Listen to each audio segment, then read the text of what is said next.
no livro de Lucas. No livro de Lucas, no capítulo 4. Convido ali a cada um a fazermos uma oração antes dessa leitura. Vamos ignorar a fonte. Querido bom Pai, obrigado por tua palavra, que ao abri-la nessa manhã possamos extrair lições preciosas para a nossa vida. Oramos em teu santo nome. Amém.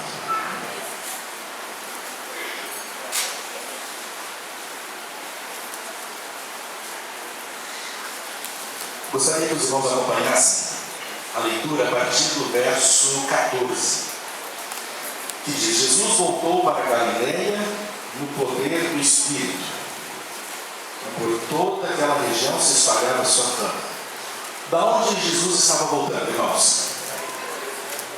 Jesus estava voltando do deserto, cheio do poder do Espírito Santo. Jesus voltou para casa naquela ocasião. Jesus voltou para Nazaré. E foi criado ali. Agora voltava para o meio dos seus, sua família, seus irmãos, seus amigos de infância. É possível que muitos nem reconhecessem mais Jesus. Eu saí de casa com 14 para 15 anos, e quando, nas minhas viagens para Santa Catarina, eu chegava lá na minha cidadezinha e dizia: mas é você mesmo? Nossa, você cresceu, engordou um pouco, o cabelo está um pouquinho diferente. Muitos não reconheciam. E é provável que alguns olhassem para Jesus com certo espanto. Jesus está voltando aqui? Esse Jesus tão diferente? Durante a infância, ele, juntamente com seus irmãos, adorava todos os sábados ali na sinagoga. E dessa vez foi diferente. Jesus foi até a sinagoga naquela manhã de sábado. E ao chegar ali, todos observavam Jesus atentamente. A liturgia consistia na leitura da Bíblia, na leitura da Palavra de Deus. Sempre o ancião estava ali à frente, exortando, lembrando-os de que em algum momento o Messias viria. O poderoso rei que baniria dali toda a opressão, todo o jugo dos romanos e assim por diante. E assim o povo era animado a cada dia, cada sábado, de que em algum momento, um dia, o Messias chegaria. Naquele sábado foi pedido para que Jesus fizesse a leitura da Bíblia. E ele levantou-se para ler. Encontramos o texto em Lucas, no capítulo 4, de 18 e 19. Vamos ler? O Espírito do Senhor está sobre mim, porque me ungiu para pregar boas novas aos pobres, me enviou para proclamar liberdade aos presos e recuperação da vista aos cegos, e para libertar os oprimidos. De quem Jesus estava falando naquele momento? Acerca de si próprio, dele mesmo, de sua missão, do seu trabalho entre as pessoas. Confirmou o que vinha sendo pregado já há bastante tempo, que o Messias haveria de vir trazer libertação. Todos falavam bem dele e estavam admirados com as palavras que saíam da boca de Jesus. O Desejado das Nações diz que sua maneira impressiva e a maravilhosa significação de suas palavras arrebataram os ouvintes com um poder nunca antes por eles experimentado. Sem o seu coração movido pelo Espírito Santo, os adoradores respondiam com ardentes e fervorosos louvores ao Senhor. Porém, quando Jesus anuncia, que está no verso 21 desse mesmo capítulo: hoje se cumpriu a Escritura em nossos ouvidos, eles pararam para pensar nas declarações que Jesus estava fazendo. No verso 22 nós lemos: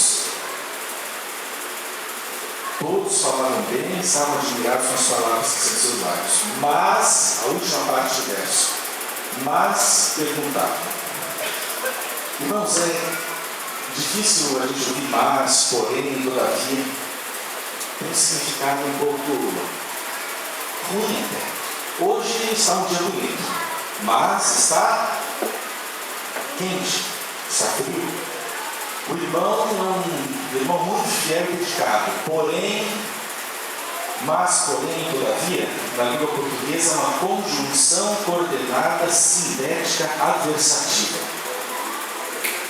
Parece um palavrão, mas ela contraria tudo que está antes dela.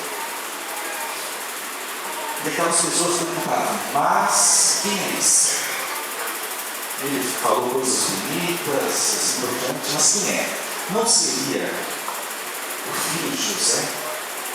Um simples carpinteiro? Um humilde, uma criança que andou aqui entre nós? Diante das dúvidas de quem Jesus era, ele resolveu dar um testemunho da sua divindade. Nós encontramos o verso 23 até o verso 27. Então vamos ver. Nesse texto, onde é mencionado que Elias e Eliseu, eles trabalharam em favor de uma viúva e de um leproso chamado Naamã. Porém, havia outros muitos leprosos, outras muitas viúvas, que naqueles 3 anos e meio sofreram. Porém, Elias e Eliseu, naquela ocasião, favoreceram a essas 2 pessoas. No momento, irmãos, que Jesus compara aqueles homens, aqueles adoradores, a um leproso e a uma viúva pobre, eles foram pensar em si mesmos. Eles indagavam, nós, filhos de Abraão, descendentes de Deus, sendo deixados de lado, por que apenas aqueles que eles consideravam não merecedores, os gentios, estavam sendo beneficiados com a graça e com a bênção de Deus? Precisava Jesus ignorá-los tanto? Precisava Jesus ser tão duro, tão contundente no seu exemplo, para mostrar a eles que eles não eram muita coisa? Que contraste a pregação dos anciãos, que apenas pregavam a libertação do jugo romano e os benefícios que eles teriam, que eles poderiam ter na visão deles, quando o Messias chegasse. Eles queriam usar todo o poder, toda a influência do Messias, do Salvador, em proveito próprio. A Bíblia continua dizendo que Satanás, naquele dia, decidiu que ninguém seria liberto e que nenhuma alma cativa do pecado encontraria a cura. Com muita energia operou para confirmar a incredulidade no coração daquele povo. Irmãos, eles tiveram, naquele momento, um encontro com eles mesmos. Eles foram colocados na frente de um espelho e viram realmente quem eles eram. Um dos principais problemas daquelas pessoas estava a falta da correta compreensão da Bíblia, da palavra de Deus. A mensagem que a vida do libertador estava próxima e que faria justiça somente era aceita porque, como já dissemos, eles esperavam ganhar alguma coisa. A verdade, irmãos, era impopular naquela época. Até hoje, a verdade é popular. A vermos pela maneira como a palavra de Deus, como a Bíblia, como as verdades são pregadas por aí. Tantas teologias, doutrinas diferentes, como estranho, batendo na porta da igreja.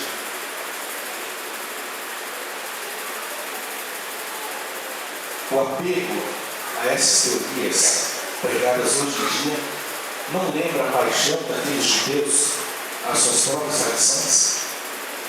Apegados às tradições que os acompanharam já há bastante tempo. Há um tempo atrás, a teologia da prosperidade, nós vimos, acompanhamos, tanto tempo. O grande barato da religião era ganhar dinheiro. Hoje são outras coisas. Hoje suor cura doença. É isso que é pregado por aí. Salmo 119, 130 diz que a revelação da tua palavra esclarece e dá entendimento aos simples. Significa, irmãos, que qualquer um de nós podemos ter acesso à Bíblia e, através da ação do Espírito Santo na nossa vida, termos a correta compreensão daquilo que ela quer falar para cada um de nós. Uma leitura prestada, descuidada da Bíblia, ela pode trazer mais prejuízos do que de fato fortalecer a fé. Assim ocorreu com aquelas pessoas. Provérbios 2, verso 6. Porque o Senhor dá a sabedoria, da sua boca vem a inteligência e o entendimento. O entendimento das coisas de Deus, o entendimento da Bíblia, era o que Ellen White buscava. Ela escreveu no livro Mensagens Escolhidas, na página 206.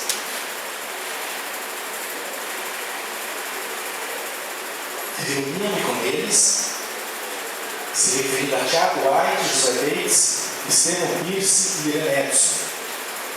Eu me reunia com eles e estudávamos e orávamos fervorosamente. Muitas vezes ficávamos reunidos até alta noite, às vezes a noite inteira, pedindo luz e estudando a palavra de Deus. Repetidas vezes, esses irmãos se reuniram para estudar a Bíblia, a fim de que conhecessem seu sentido e estivessem preparados para ensiná-la com poder. Ao recusarem procurar na Bíblia o fundamento para essas afirmações, aquele povo se mantinha no erro e na completa escuridão. Por que eles não iam à Bíblia para buscar o seu real significado? Onde estava escrito na Bíblia que Jesus viria do jeito que eles imaginavam?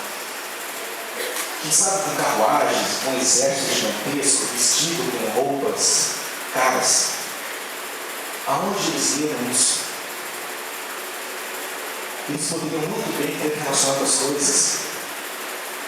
Assim, quando eles ouvissem hoje, se cumpriu essa escritura em vossos ouvidos, estariam acostumados. Ouvir estar afinado com essas promessas e as provas da divindade de Jesus. As Escrituras, elas detalhavam cada passo do ministério de Jesus. Como diante de tanta luz, de tantas evidências que eles se enganaram tanto. Com grande ostentação de prudência, os rabinos advertiam o povo contra as doutrinas ensinadas por Jesus. O Desejado diz que o povo deu crédito ao que ensinavam os sacerdotes e fariseus, ao invés de buscar entender por si mesmos a palavra de Deus. Rejeitaram a verdade para guardar as suas próprias tradições. Primeira coisa, conhecimento superficial da palavra de Deus. Irmãos, a igreja de nossos dias, a igreja de Laodiceia.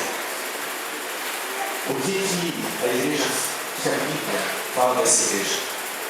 Que é uma igreja morna. O que eles diziam? Somos ricos, temos fartura de bens, não precisamos de muita coisa para viver.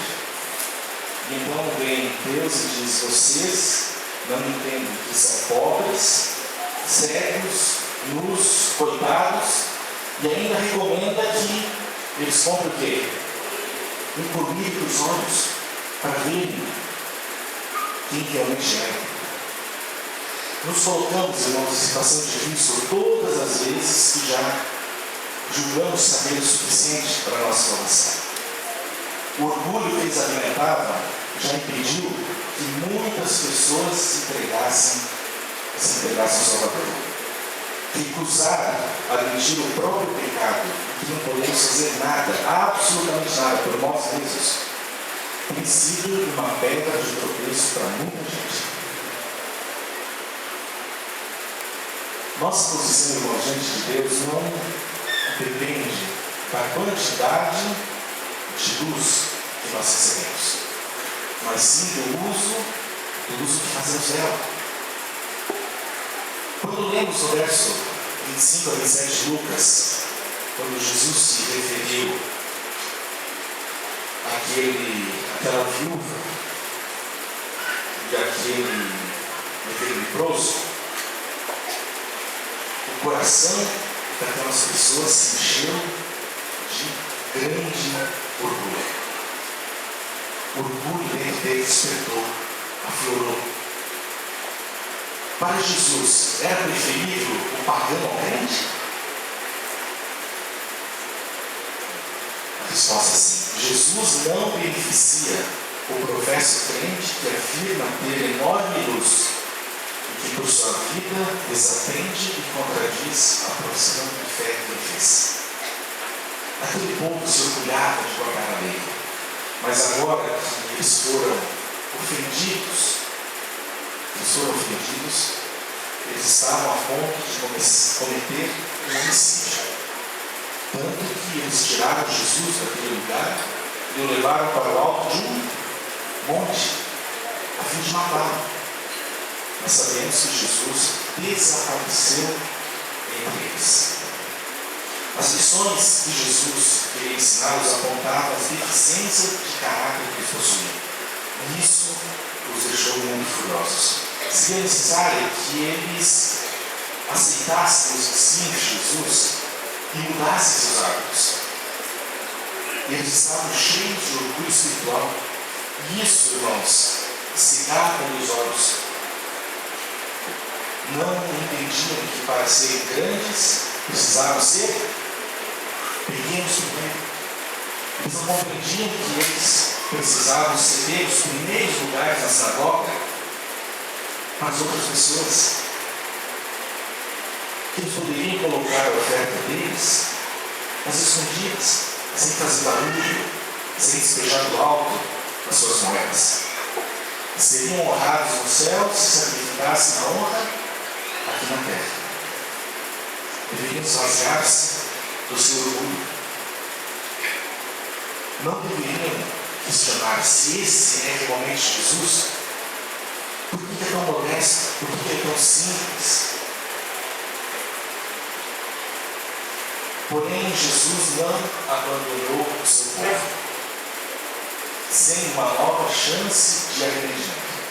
A Bíblia fala que, novamente, quase no finalzinho do ministério de Jesus, ele pôs-se novamente a caminho de Nazaré.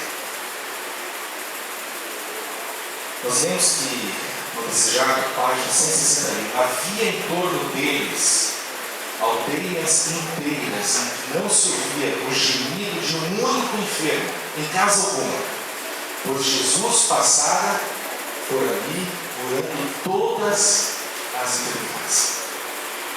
Aquelas pessoas já tinham ouvido a respeito de Jesus, já tiveram uma chance, e agora estavam recebendo a segunda chance da vida deles. Nós sabemos, irmãos, que apenas alguns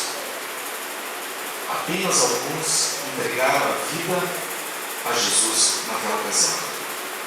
Tudo que eles ouviam, tudo que chegava aos ouvidos deles, os lembravam de que era Jesus, mas que também ele era um menino, que ele foi um menino, que viera de uma família pobre, de que esse não seria de forma alguma o enviado de Deus. Aquelas cidades junto ao mar da Galileia haviam sido abundantemente oferecidas as mais preciosas bênçãos dos céus. Dia a dia o Salvador havia entrado e saído entre eles. Todavia, eles rejeitaram o dom celestial.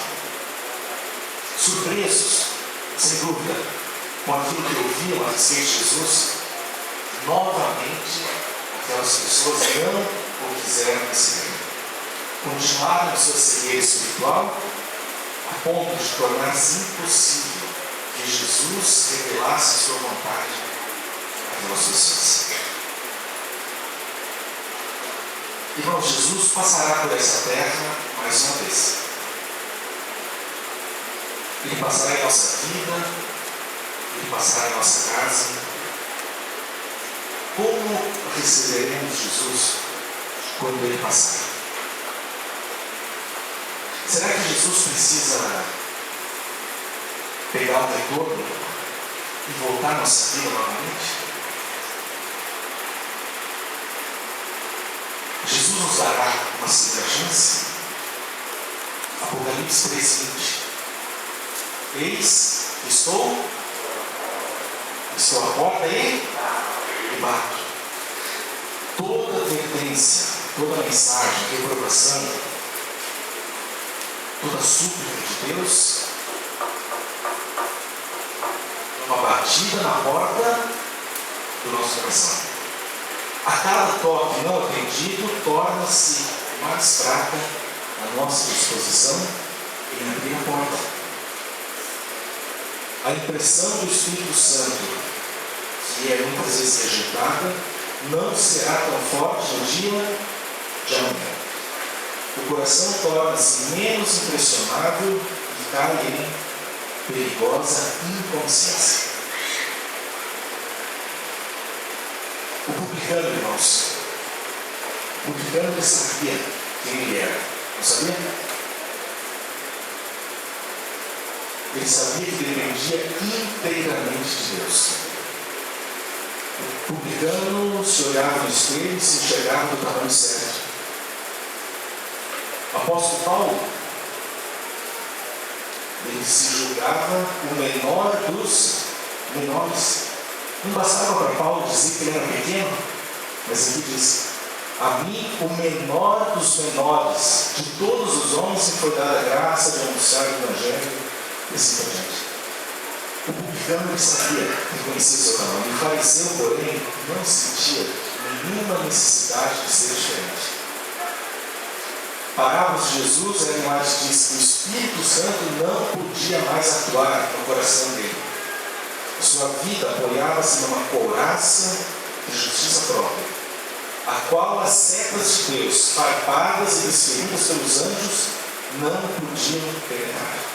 Cristo só pode salvar quem reconhece ser um pecador. Nossa condenação no juízo não será resultado de havermos estado em erro em nossa vida, mas o fato de termos negligenciado as oportunidades vindas nos céus. Conhecimento superficial da palavra de Deus, orgulho e a resistência aos apelos do Espírito Santo forma uma base, um tripé, sobre o qual o inimigo de Deus se apoia para atingir a sua igreja. O povo que constituímos hoje, quase pouco mais de 2.000 anos, é o mesmo. A estratégia do inimigo também é a mesma. O alvo somos nós, mas o Deus também é o mesmo.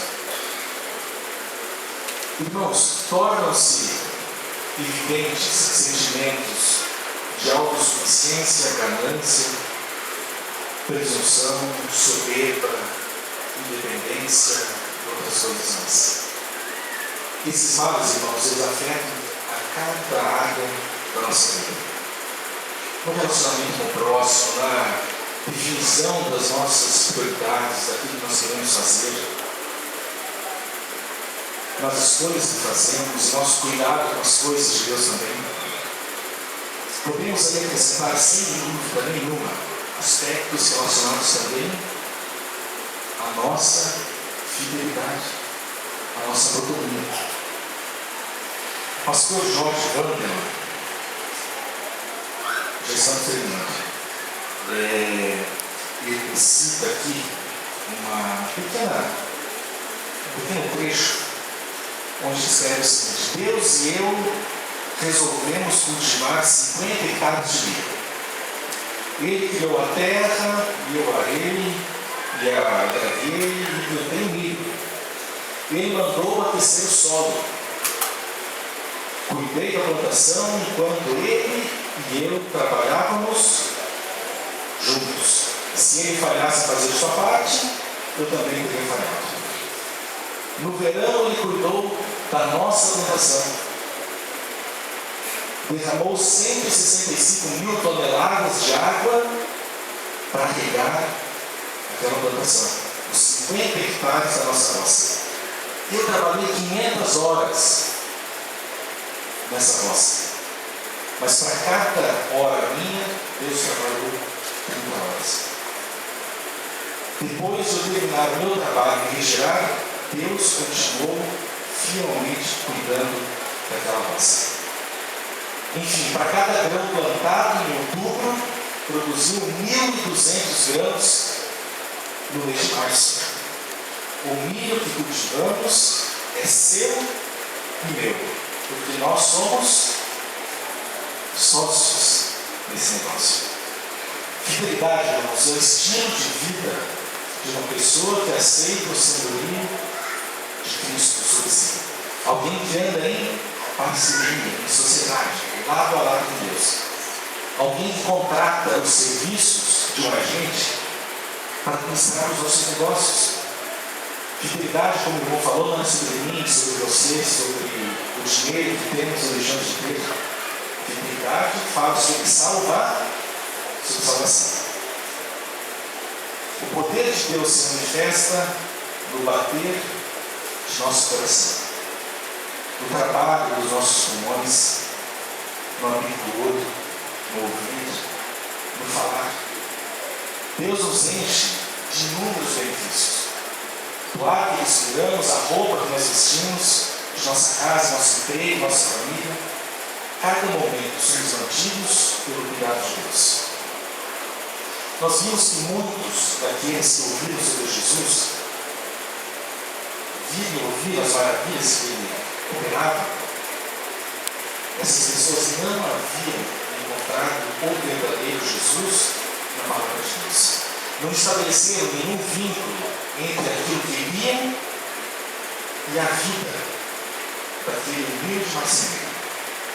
É possível, irmãos, que a infidelidade nos nossos dias esteja relacionada ao desconhecimento, é provável, daquilo que Deus pede de cada um de nós. Talvez não dizemos ou ofertemos da maneira correta, porque não sabemos como fazer. E quando a infidelidade, irmãos, é fruto do egoísmo e da cobiça. O apóstolo Paulo tentou arrancar do coração dos seus irmãos essa plantinha da nossa do egoísmo. Dizia que o caráter não pode ser completo em Cristo enquanto o amor próprio permanecesse em seus corações. O amor de Cristo no coração faria com que aquelas pessoas parassem de dar esmolas a Jesus. Dar esmolas ao templo. O pecado mais forte é o pecado do orgulho. E é o impulso mais frequentemente encontrado no coração do ser humano. Os que permitem que o coração orgulhoso tome posse de sua vida desenvolvem traços que os colocarão, que os classificarão como idólatras lá no livro dos céus. Esses pecados, irmãos, têm causado discórdia. Orgulho e egoísmo juntos são uma combinação muito perigosa. Destroem a menor parte, uma ínfima parte, a mínima parte daquilo que nos assemelha a Jesus. Devemos, irmãos, nos esforçar pelo bem alheio, pelo bem das outras pessoas. Os frutos do orgulho sempre se revelam na negligência do dever e na falta do uso de dons e recursos que Deus nos confiou para o avanço pessoal. Além da infidelidade como consequência da ignorância, daquilo que nós não enxergamos na palavra de Deus. Além dos problemas que o orgulho e o egoísmo trazem a cada um de nós, ao nosso coração, está também a dureza e a insensibilidade às coisas de Deus. Quando decidimos não mais ouvir a voz de Deus. Irmãos, esse é um processo lento. Não acontece por acaso. Nós escolhemos nos afastar de Jesus. Isso acontece gradativamente, dia após dia. Essa é a estratégia do mundo. Ao falar sobre pessoas que declinaram de sua responsabilidade em relação a dízimos e ofertas, a Ellen diz que esses mudam de ideia e não sentem mais obrigação de pagar o seu compromisso a Deus. Continua dizendo que precisamos sentir novas e mais profundas convicções a esse respeito. Dízimos e ofertas.